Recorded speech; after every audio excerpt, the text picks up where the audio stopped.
Hi, everyone. I am Doron Spielman. Today is November 18, 2024, and this is the live daily briefing of the Israeli Citizen Spokesperson's Office. We are live on Instagram, X, YouTube, and LinkedIn, and available afterwards wherever you get your podcasts. Please start submitting questions in the chat, and as always, like and subscribe to help us reach a wider audience. There is one major item I want to focus on today, and then I will take some questions. For years, Qatar protected Hamas. Now, it's Turkey's turn. Hamas leaders are now reportedly in Turkey after over a decade in Qatar. The United States pressured Qatar, a major non-NATO ally, to kick Hamas out. But now Turkey, an actual NATO member, is welcoming Hamas in. And this while Israeli hostages are still struggling to survive in Hamas's underground terror tunnels. Qatar provided luxury villas to Hamas. Qatar gave almost $2 billion to Hamas. Qatar gave political cover to Hamas. The real question is, should we expect anything different from Turkey? Well, let's see how they both responded on October 7th. On October 7th, while the Hamas massacre was still taking place, Qatar condemned Israel. 2 weeks later, Turkey's President Erdogan praised Hamas. He said that Hamas is not a terror organization. Rather, it is a group of muhadin, freedom fighters, waging a battle to protect its lands and its people. Turkey and Qatar sound the same, and unfortunately, they share the same support and ideology as Hamas terrorists. NATO members should immediately reject Turkey welcoming Hamas, funding Hamas, or supporting Hamas. NATO members should instead demand that Hamas leaders be immediately extradited and face the justice that they deserve. Now, let's take some questions from our audience watching live on social media. Thank you, Doron. There's breaking news right now that Canadian authorities foiled an Iranian attempt to assassinate the renowned Jewish jurist Irwin Cotler. What are your thoughts on this breaking news and what Iran is doing around the world to target Israelis and Jews? Well, first of all, Irwin Cotler was the Treasury Secretary of Canada. I've met him in the past, and he is a person who stands for human rights, not just Jews and Israelis, but human rights throughout the entire world. I'm not at all surprised with this announcement that Iran would try to assassinate Irwin Cotler, because if he stands for human rights, that is exactly the opposite of what Iran stands for. Iran is a regime that it keeps its people in a constant sense of terror. The mullahs are the enemies of the people. If they remove their hair covering, as we've seen, they're gunned down in the streets. There's no freedom of expression in Iran. Their voting is a hoax because they vote for a prime minister, whereas Khomeini, the Ayatollah, is always still in power and calling the shots. So they're not even really voting for anyone, meaning there are no real human rights in Iran for the Iranian people. And if Iran sees somebody that's supporting human rights throughout the world, especially if he's a Jew, he would obviously be a target. The world needs to step back and look at this and say, look, this is a person that supports human rights, not only for Jews, but for me, for Christians, for Muslims, for anyone. And if Iran is targeting him, then maybe one day Iran is going to target me. That is a question that everyone in the world needs to be asking, which is why there needs to be a global effort to shut down Iran, to shut down their terror activities, their nuclear program, and to have a regime change that is going to be a country of the people of Iran and not that small group of mullahs who keeps them as hostages in their own country.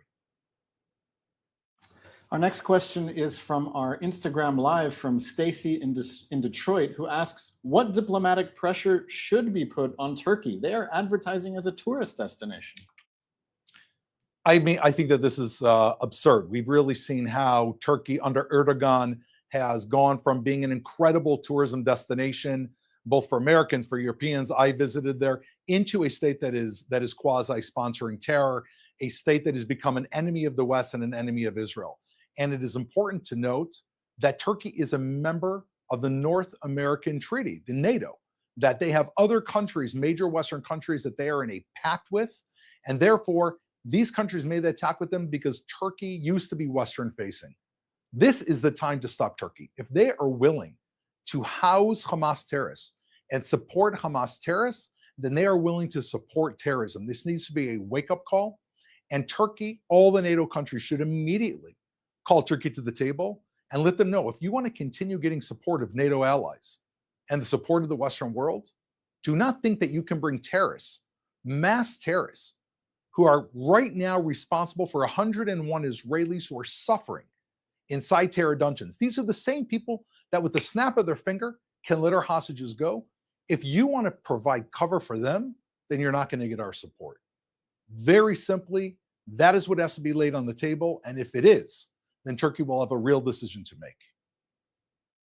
Our next question is from our Instagram stories. Someone who asks it about incoming Republican Senate Majority Leader John Thune, who has threatened U.S. sanctions against the International Criminal Court if it issues an arrest warrant for Israeli leaders, including Prime Minister Benjamin Netanyahu. What's your reaction to this and what you're expecting from the incoming Trump administration? Look, I'm thrilled simply because this is a ray of light, of truth that really shines on how absolutely absurd and demented the International Court of Justice really is. This is supposed to be a court that is deciding international law and justice and morality for the world. And of all the regimes in the world, of Hezbollah, of the Houthis, of you have terror regimes all over the world. You have Al-Qaeda operating in the world. You have a ISIS regime in the world. You have people in southern Sudan who have 450,000 have died and have been taken as slaves. You have northern Nigeria. You have China and Russia. And of all of these places in the world, the one place that the International Criminal Court is actually saying that they're going to arrest the leaders is Israel. Can we think of anything more absurd?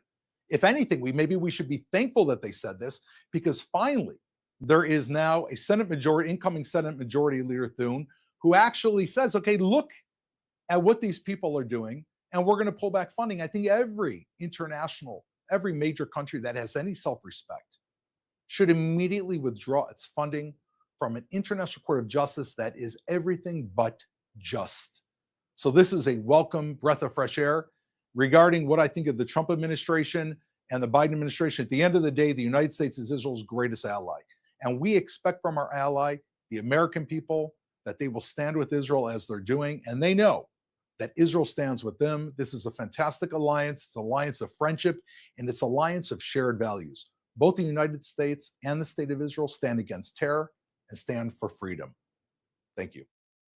Our next question from our live stream is about IDF operations in Lebanon. The IDF just published a statement saying that they located dozens of Hezbollah launchers and rockets inside Lebanon. How difficult is it to find these launchers, and how many more do you think there are?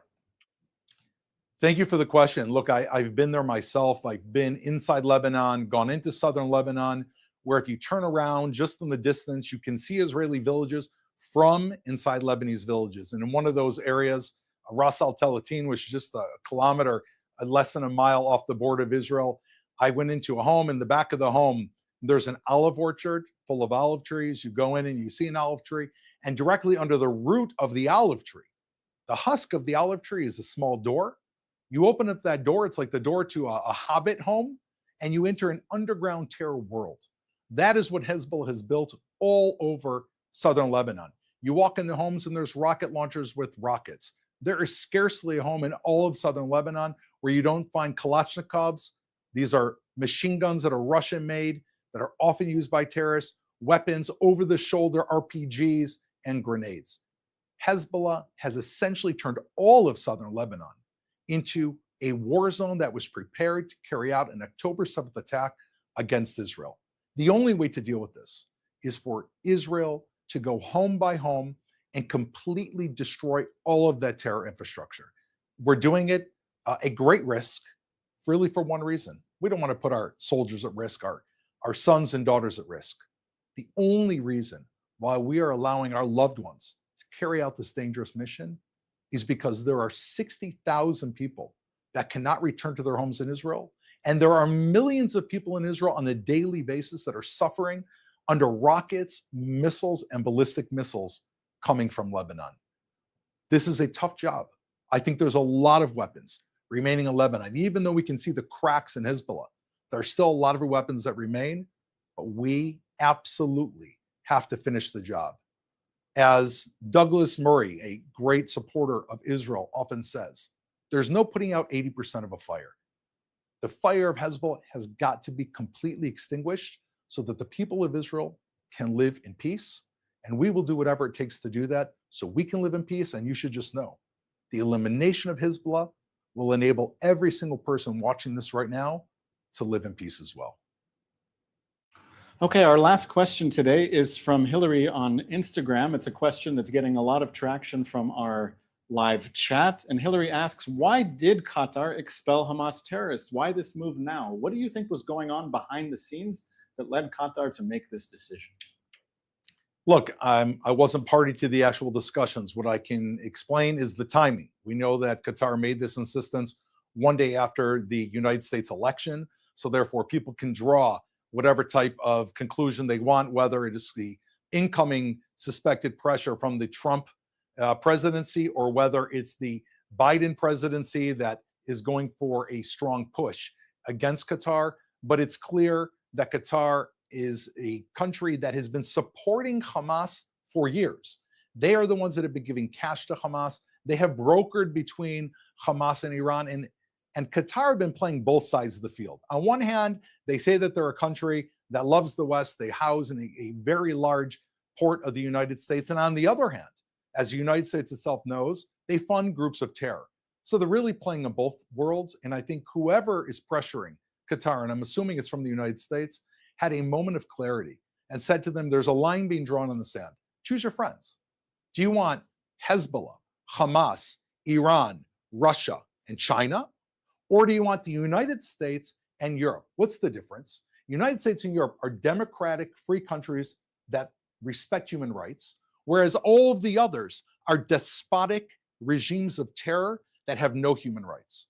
I think the question has now been clearly put in front of Qatar, and I think they're expelling Hamas terrorists, which they've housed for more than a decade in the lap of luxury, is a step in the right direction, but we can't stop there. They cannot be involved in any support of terror. And the world needs to come together and say, Qatar, you want to host the World Cup? You want to be a part of the West? Well, then support human rights, support democracy, and stand by your West. Choose your friends. Don't play two sides of the same field. Thank you very much for your questions. I would also like to announce that we have a new Spanish language channel. Links are in the description and across our platforms. Thank you for joining us today at the Israel Citizen Spokesperson's Office. We are here every day at 3 p.m. Israel time, 8 a.m. Eastern Standard Time. We're here to bring you the news, you the commentary, so that you will know the truth and you can tell everyone else around you. And together, we can support the state of Israel and most importantly, support the truth. Thank you. Thanks for watching. Drop a comment below. Don't forget to like, share, and hit subscribe to stay updated with our latest content. Until next time, stay informed and inspired. This is Dejobnik signing off.